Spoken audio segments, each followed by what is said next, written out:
আজ আমি আপনাদের তৈরি করে দেখাবো ভীষণ মজার আর খুবই লোভনীয় একটা পিঠার রেসিপি। আর এটা হলো পাটিসাপটা পিঠা। অনেকে প্রিন্টেড পিঠা, বউ সুন্দরী যে নামে চিনেন না কেন, পিঠাটা কিন্তু দেখতে দারুণ হয়। আসসালামু আলাইকুম viewers, welcome to my channel Roksana cooking show.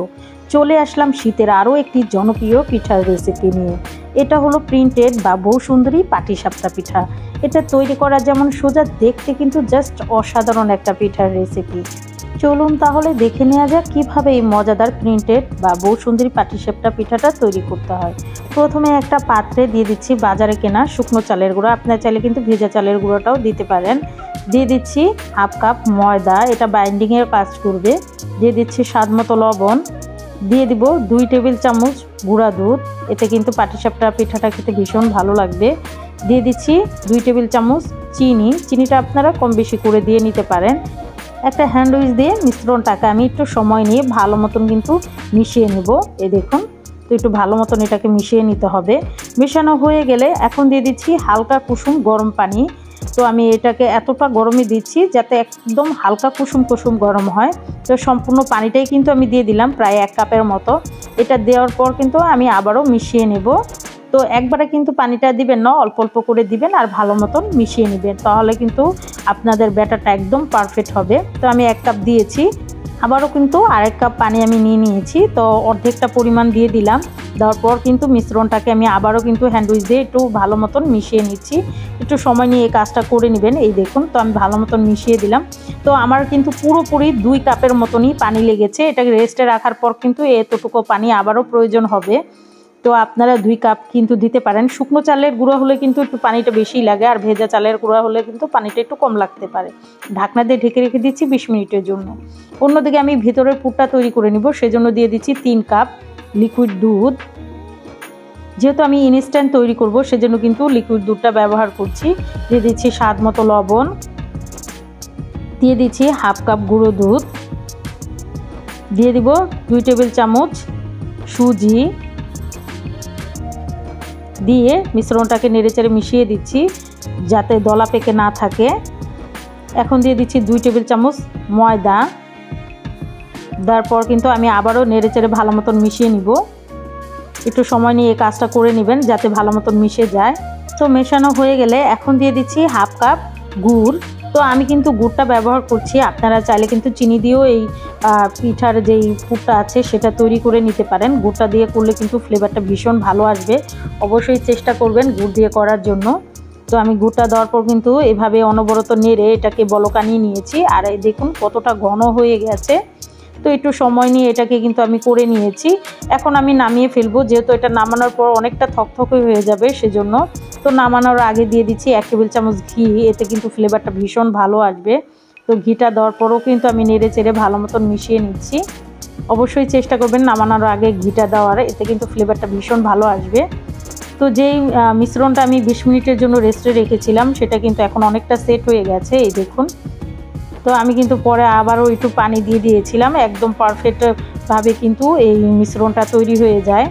তো আপনাদের প্রয়োজন মতন কিন্তু কম বেশি করে দিয়ে নিতে পারেন। এখন যেহেতু আমি একটু প্রিন্টেডটা তৈরি করব, সেজন্য কিন্তু আমি হাফ কাপের মতো নিয়ে নিয়েছি সেই ব্যাটারটা। দিয়ে দিচ্ছি সামান্য পরিমাণ ফুড কালার। তো আমি কমলা রঙের কালারটা দিয়ে দিলাম। দেওয়ার পর মিশ্রণটাকে আমি ভালো মতন মিশিয়ে নিলাম। তো মেশানো হয়ে গেছে, এক সাইড করে এটা রেখে দিচ্ছি।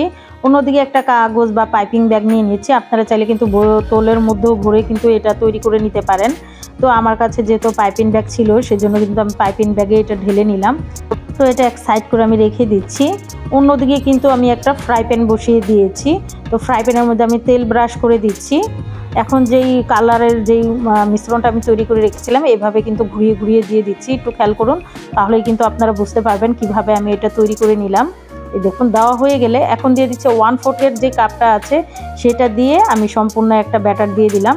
তো এইভাবেই আমি ঘুরিয়ে নিচ্ছি। আর এই পাটিসাপটা পিঠাটা পুরোটা তৈরি করতে কিন্তু আপনাদের মিডিয়াম টু লো আছে এই চুলার আঁচটা রাখতে হবে, তাহলে কিন্তু আপনাদের পাটিসাপটা পিঠাটা একদম পারফেক্ট হবে আর কোনো রকম কালারও আসবে না নিচে। তো আমি পরিমাণ মতন পুর দিয়ে দিলাম। আর দেখলেনই তো পুরটা কতটা শক্ত হয়ে গেছে। তো একটু নরম থাকতেই নামিয়ে ফেলবেন যাতে আপনাদের পুরটাও সুন্দর হয়। এই দেখুন, তো আমি একটু চাপ দিয়ে দিচ্ছি। তো এটাকে কিন্তু আমি উঠিয়ে নিয়েছি। আর কতটা সুন্দর হয়েছে একটু খেয়াল করলে কিন্তু বুঝতে পারবেন। এই দেখুন দেখতে কতটা সুন্দর হয়েছে পাটিসাপটা পিঠাটা। আপনারা আপনাদের পছন্দ মতন যে কোনো ডিজাইনের কিন্তু এই পিঠাটা তৈরি করে নিতে পারেন। তো আপনাদের সুবিধার জন্য কিন্তু আমি আরেকটা পাটিসাপটা পিঠা দেখিয়ে দিচ্ছি। এই দেখুন দেখতে কতটা সুন্দর হয়েছে। তো এটা যখন শুকিয়ে যাবে তখনই কিন্তু আপনারা অন্য ব্যাটারটা দিবেন, না হলে কিন্তু কালারটা মিশে যাবে। এই দেখুন তো আমি কিন্তু আবারও 1/4 কাপ দিয়ে দিলাম। দেওয়ার পর কিন্তু আবারও এইভাবে হাতলটা ধরে একটু ঘুরিয়ে দিতে হবে। ঢাকনা দিয়ে ঢেকে দিচ্ছি 2 থেকে 3 সেকেন্ডের মতো। এই দেখুন তো ঢাকনাটা উঠানোর পর কিন্তু এটা সুন্দর, বেশি সময় লাগে না এটা হইতে। এই দেখুন তো আমি আবারও প্রয়োজন মতন পুর দিয়ে দিচ্ছি। পুরটা একটু বেশি দেওয়ার চেষ্টা করবেন, এতে কিন্তু খেতে ভীষণ ভালো লাগে। তো আমি কিন্তু কিভাবে ভাঁজটা দিয়ে নিচ্ছি একটু খেয়াল করলেই বুঝতে পারবেন। এই দেখুন তো আমার এই পাটিসাপটাও কিন্তু হয়ে গেছে। আর কতটা পারফেক্টলি হয়েছে সেটা কিন্তু আপনারা দেখেই বুঝতে পারছেন। এটা কিন্তু আর বলার অপেক্ষা রাখে না।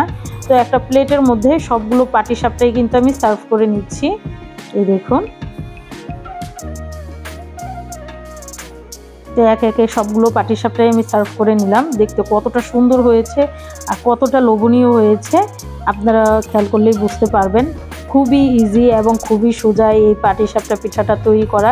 একদম ইজি ওয়েতে দেখানোর চেষ্টা করেছি আপনাদের কাছে, আশা করি খুবই ভালো লাগবে আর খুবই লোভনীয় হবে।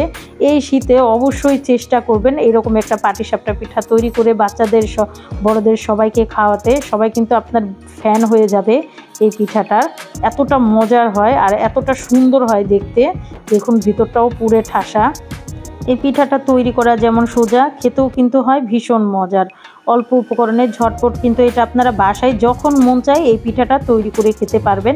ইনস্ট্যান্টভাবে কিভাবে আপনারা পুরটা তৈরি করবেন সেটাও কিন্তু দেখিয়ে দিলাম, ইজিলি তৈরি করা যাবে। তো রেসিপিটা আপনাদের কাছে কেমন লাগলো অবশ্যই আমাকে কমেন্টের মাধ্যমে জানাবেন। আর যারা এখনও আমার চ্যানেলটাকে সাবস্ক্রাইব করেননি, আমার ভিডিওগুলো যদি আপনাদের কাছে কোনো অংশে একটু হলেও ভালো লেগে যায়, অবশ্যই আমার চ্যানেলটা সবাই সাবস্ক্রাইব করে আমার চ্যানেলের পাশেই থাকবেন।